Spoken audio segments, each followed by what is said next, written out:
ಸರಿ, ಶಿಕ್ಷಣ ಮತ್ತು ಆರೋಗ್ಯ ಎರಡು ವಿಚಾರದಲ್ಲಿ ತುಂಬ ಅಧ್ವಾನಕ್ಕೆ ಹೋಗಿದೆ ಅಂತ ಹೇಳಿದ್ರು ಕೂಡ ತಪ್ಪಾಗಲಿಕ್ಕಿಲ್ಲ. ಯಾವ ರಾಜಕಾರಣಿಗಳಿರ್ತಾರೆ, ಅವ್ರದ್ದೇ ಹಾಸ್ಪಿಟಲ್ಸು, ಅವ್ರದ್ದೇ ಸ್ಕೂಲ್ಗಳು, ಅವ್ರದ್ದೇ ಮೆಡಿಕಲ್ ಕಾಲೇಜುಗಳು, ತುಂಬ ವ್ಯವಸ್ಥೆ ಜಿಡ್ಡು ಹಿಡಿದು ಬಿಟ್ಟಿದೆಯಾ ಅಂತ. ಹೌದು, ಅವೆಲ್ಲ ಲಾಬಿಗಳಿದ್ದಾವೆ. ಅಥವಾ ಏನಪ್ಪ ಮೆಡಿಕಲ್ ಲಾಬಿ ಮತ್ತು ಇದು ಎಜುಕೇಷನ್ ಲಾಬಿ, ಇವೆಲ್ಲ ಮಾಫಿಯಾ ಕನ್ವರ್ಟ್ ಆಗಿದ್ದಾವೆ. ಬರೀ ಲಾಬಿಯೇ ಅಲ್ಲ. ಇವತ್ತು ಅವ್ರ ಪಾಪ ಅವರು ಹೇಳೋದನ್ನು ನಾನು ಕೇಳ್ತಾ ಇದ್ದರೆ ಅಲ್ಲಿ ಅವರಿಗೆ ಅದು ಇನ್ನೂ ಸರಿಯಾದ ರೀತಿಯಿಂದ ಒಂದು ಪ್ರಜ್ಞೆ ಅಲ್ಲಿ ಬೀದರ್ ಜನರಲ್ಲಿ ಇನ್ನೂ ಬೆಳೆದಿಲ್ಲ ಅನ್ನುವಂಥದ್ದು. ಯಾಕಂದರೆ ಅವರು ತಮ್ಮ ಏನು ಸಮಸ್ಯೆ ಅದಾವ ಅದನ್ನ ಹೇಳ್ತಾ ಇದ್ದಾರೆ. ಸಮಸ್ಯೆಗೆ ಕಾರಣೀಭೂತರು ಯಾರು ಅಂತ ಹೇಳ್ತಾ ಇಲ್ಲ. ಅಲ್ಲಿ ಏನಪ್ಪ ಅಂದ್ರೆ ಖಂಡ್ರೆ ಅವ್ರು ಏನಪ್ಪ ಅಂದ್ರೆ ದೊಡ್ಡ ಲೀಡರ್ ಅವರು. ಹೌದ್ರಾ? ಫಸ್ಟ್ ಲಿಸ್ಟ್ ನಲ್ಲಿ ಏನಪ್ಪ ಅಂದ್ರೆ ಅವ್ರಿಗೆ ಏನಪ್ಪ ಅಂದ್ರೆ ಕ್ಯಾಬಿನೆಟ್ ಮಿನಿಸ್ಟರ್ ಅವರು. ಹೌದ್ರಾ?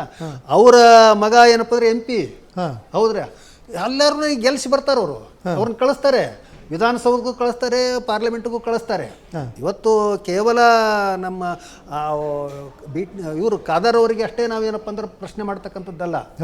ಇವತ್ತು ಏನಪ್ಪ ಅಂದ್ರೆ ಅವರು ತಮ್ಮ ಅಹವಾಲುಗಳನ್ನು ತೆಗೆದುಕೊಂಡು ತಮ್ಮ ಜಿಲ್ಲೆಯ ಸಮಸ್ಯೆಗಳೇನದಾವ ತೊಗೊಂಡು ಬಂದು ಇಲ್ಲಿ ಅವರು ಖಾದರ್ ಜೊತೆಗೆ ಕೂತ್ಕೊಂಡು ಬಗೆಹರಿಸ್ಕೊಳ್ಬೇಕು ಒಂದೇದ್ದು. ಆದ್ರೆ ಅದು ಮಾಡ್ತಾ ಇಲ್ಲ.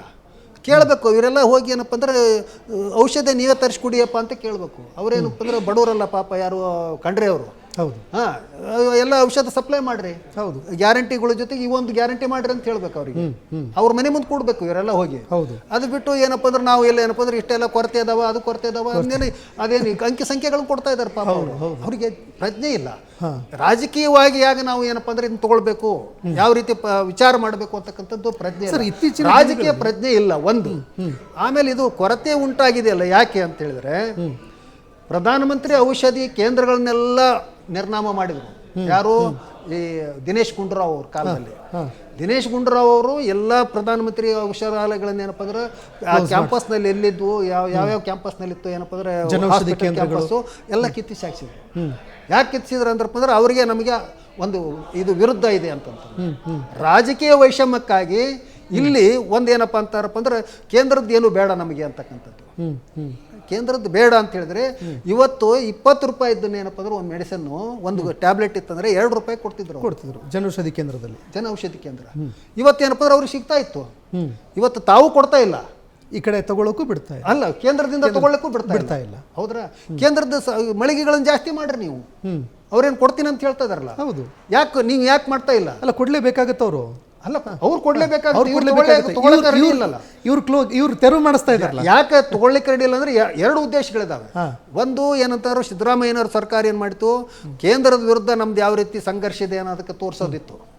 ಕೇಂದ್ರದ ವಿರುದ್ಧ ಸಂಘರ್ಷ ಏನಂದ್ರೆ ನಾವು ನೀತಿ ಆಯೋಗಕ್ಕೆ ಹೋಗಲ್ಲ ಮೀಟಿಂಗಿಗೆ, ನಾನು ಯಾರನ್ನೋ ಅಧಿಕಾರಿಗಳನ್ನ ಕಳಿಸ್ತೀನಿ ನಾನು ಅಂತಕ್ಕಂಥದ್ದು. ಈಗ ಫಸ್ಟ್ ಟೈಮ್ ಏನಪ್ಪ ಅಂದ್ರೆ DK ಶಿವಕುಮಾರ್ ಅವರು ಮೊನ್ನೆ ನಡೆದ ನೀತಿ ಆಯೋಗಕ್ಕೆ ಏನಪ್ಪ ಅಂದ್ರೆ ಅಟೆಂಡ್ ಮಾಡಿದ್ದಾರೆ. ಇನ್ನೊಂದು ಏನಂತಂದ್ರಪ್ಪ ಅಂದ್ರೆ ಅವ್ರದ್ದೊಂದು ವಿಚಾರ ಏನಿತ್ತು, ಅಲ್ಲಿ ಸುಲಭ ಬೆಲೆಯಲ್ಲಿ ಏನಪ್ಪ ಅಂತಾರಪ್ಪ ಅಂದ್ರೆ ಪ್ರಧಾನಮಂತ್ರಿ ಔಷಧಗಳು ಸಿಕ್ಕಾಗ ನಮ್ಮ ಒಂದು ಏನಪ್ಪ ಅಂತಾರಪ್ಪ ಅಂದ್ರೆ ಇದನ್ನ ಏನಂತಂದ್ರೆ ನಾವು ಕೊಡ್ಲಿಕ್ಕೆ ಆಗೋದಿಲ್ಲ, ಏನು ಸಪ್ಲೈ ಮಾಡ್ಲಿಕ್ಕೆ ಆಗೋದಿಲ್ಲ, ನಾವು ಖರೀದಿ ಮಾಡ್ಬೋದು ಅಂತ. ದೊಡ್ಡ ಮಟ್ಟದಲ್ಲಿ ಏನಪ್ಪ ಅಂದ್ರೆ ಈ ಔಷಧಿಯನ್ನು ಖರೀದಿ ಮಾಡಿ, ಆ ಖರೀದಿದೆ ಒಂದು ಏನಪ್ಪ ಅಂದ್ರೆ ಪ್ರೊಸೆಸ್ ಇರ್ತಲ್ಲ, ಪ್ಯಾಕೇಜ್ ಇರುತ್ತೆ, ಅಲ್ಲಿ ಏನು ಪರ್ಸೆಂಟೇಜ್ ಇರುತ್ತೆ, ಇನ್ನೊಂದಿರುತ್ತೆ, ಮತ್ತೊಂದಿರುತ್ತೆ. ಹೌದ್ರಾ? ನಾವು ಏನಪ್ಪ ಅಂತಾರಪ್ಪ ಅಂದ್ರೆ ಖರೀದಿ ಮಾಡಿ ಎಲ್ಲರಿಗೂ ಹಂಚ್ತೀವಿ, ನಾವು ಎಲ್ಲರಿಗೂ ವಿತರಣೆ ಮಾಡ್ತೀವಿ. ನಾವು ಆ ಖರೀದಿನೂ ಮಾಡಲಿಲ್ಲ. ಹೌದ್ರಾ?